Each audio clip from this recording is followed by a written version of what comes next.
огт 5 гараа гэж. Өөрөөр хэлбэл одоо намын дүрмээр бол нийслэлийн намын орооны тэргүүлэгчид нийслэлийн намын орооны хурлыг хуралдуулах ийм одоо зарлал хуралдуулах эрхтэй. За би өөрөө нийслэлийн Монгол Ардын намын орооны тэргүүлэгчдийн хурлыг зарлах хэрэгтэй. Тэгээ би өөрөө огт мэдээгүй байхад хаана ямар тийм тов гарсан талаар та мэдээл авсан бол би бол мэдэхгүй байна. Огт тов гараагүй.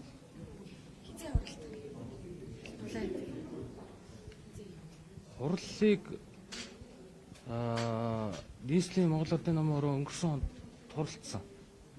Би өөрөө нийслэлийн Монгол Ардын намын орооны дараагаар одоо сонгогдоод 1 жил 10 сар болж байгаа. Манай намын дүрмд бол 4 жилийн хугацаатай байгаа. Тэгэхээр одоо би хаанаас хэн хуралдуулах гэдэг нийслэлийн Монгол Ардын намын орооны гишүүдийн одоо 3-1 энтер нь шаардаж хуралдуулсан зүйл алга байна.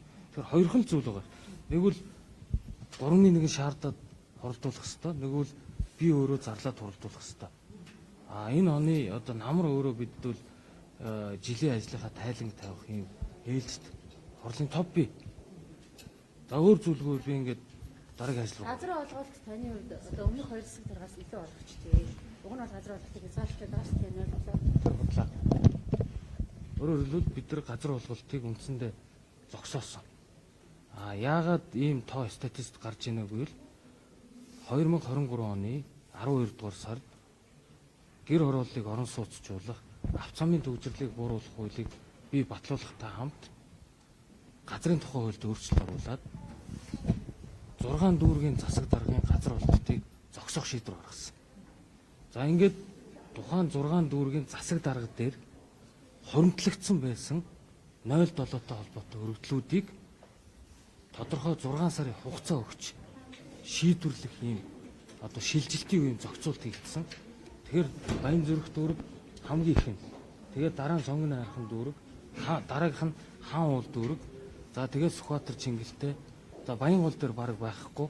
Ингээд 07 газартай холбоотой нөгөө өмнө нь иргэдээс ирсэн хоримтлагдсан байдлсан өргөдлүүдийг хууль хэрэгжихтэй холбоотой шилжилтийн үеийн зохицуултын хүрээнд шийдвэрлүүлж дуусгасан тэр статистик тоо гарч байгаа. Нийслэлийн засаг даргын хувьд инженерийн шугам сүлжээтэй газар олгосон олголт одоо миний үед баг байхгүйтэй адилхан.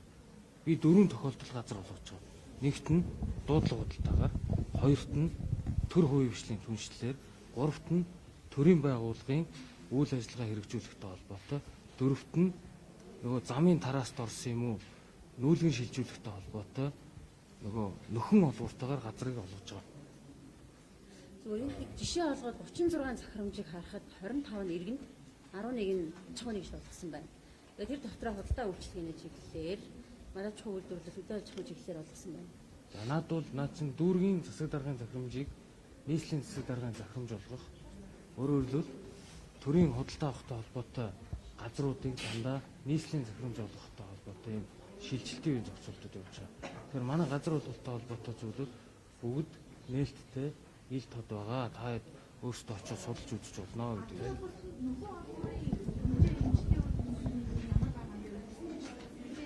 За байршлаасаа шалтгаалаад 1 метр квадрат хашааны газрыг дунджаар 1.2 сая төгрөгөөр тооцож байгаа. За үүн дээр нэмэгдээд бусад хөрөнгүүдийг үнэлж байгаа. За үүн дээр нэмэгдээд нөгөө аж ахуй үйл ажиллагаа эрхэлж байгаа тохиолдолд аж ахуй үйл ажиллагаатай холбоотой одоо нөгөө зардлуудыг нөхөж тооцож байгаа. Нийслэлийн намын даргаыг одоо солих тухай яригадаад байна шүү дээ. Жишээлбэл гандангийн төсөл. Гандангийн төслийн хувьд бол өнгөрсөн жил бид нар төлөвлөөд 1.8 га газрыг чөлөөлөх төсвийн хөнгөийг тавиад ингээд одоо чөлөөлөх 3 айл үлдсэн. 3 айлтай өчтөр би бүгдэндээ нь уулзаад ойрын үед эцэлье гэсэн зүйл байгаа. За гандан гэдэг төсөл тогтоолын төслийн гол агуулга бол гандангийн өөрийнх нь эзэмшлийн 6.8 саяны чөлөөсөн 1.8-ыг хасаад үлдсэн 45 орчим га газрыг ирж байгаа одоо 5-аас доошгүй төлөөлөгч нар шүүмжлээд байна. Яг хэрэгжиж байгаа тодорхой бодиттой үр дүн байхгүй төр хувийн хвшил гэж зүгээр нэр орж ирээд байна гэж хүмүүс нэг. Яг энэ нэмэгдээд байгаа 2 их найдын төсөл яг юу зарчулж байгаа танаа одоо бүхэндээ авах хамгийн төсөлтэй өрнөж болж шүү дээ. Тэгээд шинээр Антоны уралдаан зохион байгуулалтыг дөрөв төлбөр гаруй тавьсан байна гэдэг нийтлэг уралдаан дээр яригдчихсэн шүү дээ. Агроситийн хөтөлбөр хэмжээний мөн баригдаагүй аэроситийн хувц дээр 2 тэрбум гэх мэтээр тавилаа гэж хүмүүс гарч ирсэн шүү. Нэгдүгээрт адууны юу гинэ? наад улсын наад. Баян зүрхтэй. Би ёстой мэдхгүй тэр дэлхийн адууны өдрийг тэмдэглээгээд шадар сайд гам уягаас надад бичиг ирээд түүний үйл ажиллагаатай холбоотой 3 тэрбум төгрөгийг 7 сарын 13-ны өдөр зарцуулах мөнгийг нийслэл төсөв дээр тавь гэсэн. Тэгээ би сэтгүүлчд ялангуяа одоо чи вирус огт хараагүй хөвгт. Сэтгүүлчд мэдээлэл яхта тэр мэдээлэлээ эхлээд нэгтэл мэдв. Хоёрт нь сая шүрээ асууж ийн танаа засгийн нийслэл одоо амар их төсөвтэй гэдэг. Би одоо маш олон удаа тайлбарлаа. Ерөөсөө та ойлгохгүй. Энэ нийслэлээр хэрэгжиж байгаа гадаад дотоод төсөл хөтөлбөрүүдийг бүгднгийн нийслэлийн төсөв дээр нэмж бичээд явд юм аа. Одоо би хамгийн сүүлийн жишээ хэлье. Энэ шин цэвэрлэх байгууламжийг 2010 бүгд найрамд хятад улсын засгийн газрын хөнгөлтөө зээлээр 269 сая Америк доллараар хийсэн. Энэ ойролцоогоор одоогоор 1 их 80 төгрөг. Энийг ингээд манай төсөв дээр нэмээд бичиж байгаа. Хойд сэлбийн одоо шинээр баригдаж байгаа төсөл хөтөлбөр байна тийм үү? Энэ ойролцоогоор 2.5 их 80 төгрөгийн төсөв.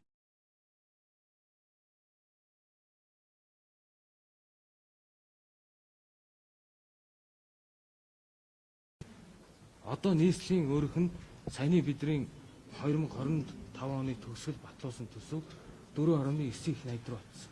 Ингээд энэ хэрэгжиж байгаа төслүүдийг бүгдийг нийлүүлээд нэмээд бичээд байна.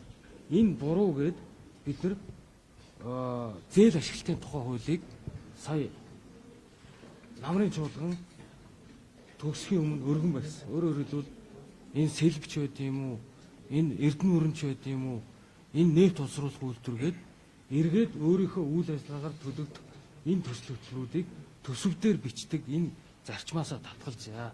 Төсвийг төсвөөр нь төслийг төслөөр нь явуулдаг болёо л гэдэг ийм агуулга ярьж байгаа гэдгийг би одоо нэлээд олон удаа тайлбарлаж байна гэдэг тоо. Төсвөөс хасаар төсөл нь яг хэд болж байгаа. За одоо би яг тоо харж хэлнэ. Энэ одоо ингээд шинээр одоо сая би хэлсэн шүү дээ. Тэр цэвэрлэх байгууламжийн төсвийг манай дээр нэмж бичээгээд сая засгийн газрын хуралдаанаар өнгөрсөн 7 хоногт тогтоолгоцсон. Дахиад энийг бид нар дахиад тодтогч нэмж бичээл явна. Өөрөөр хэлбэл бүх одоо гадаад дотоод зээл ашиглалттай холбоотой төсөл хөтөлбөрүүдийг нэмээд төсөв дээр давхар нэмж бичээд тэгээд танаад нийслэл хамгийн их төсөвтэй явж байна л гэдэг. Тэгээд бид нар өөрсдөө эргээд энэ дэвшүүлсэн мөрийн хөтөлбөрөөр хэрэгжүүлэх түүнтэй холбоотой зарим төсөл хөтөлбөрүүдийг санхүүжүүлж туулын ордны зав. Бид нар 2027 онд багтаагаад энэ төслийг ашиглалтанд оруулчвал Улаанбаатар хотын төвчрэл зөвхөн энэ төслөөр шалтгаалаад 30% буурна. Таранбай гэдэг төслийг бид нар эхлүүлж Таранбай гэдэг төслүүд 2028 онд 1-р шугамд ашиглалтанд орно. Ингэснээр бид нар нийтийн тээврийн цоо шин төрөл хэлбэртэй болно. Цагаараа явдаг болно. Тэр чиглэлд автуусгүй болно. Гэдгэл ийм л төсөл хөтөлбөр явж байна. Яг манай нийслэлийн иргэдийн хурлын зарим нөхдүүд чинь бас улс төр хийх хэрэгтэй шүү дээ. Тэр одоо нийслэлийн иргэдийн хурлын одоо камерыг ашиглаж юм ярих хэрэгтэй шүү дээ. Төр хувийн хвшлийн түншлэл хүнд ямар хохирол учруулсан. Хинээс ч мөнгө гараагүй.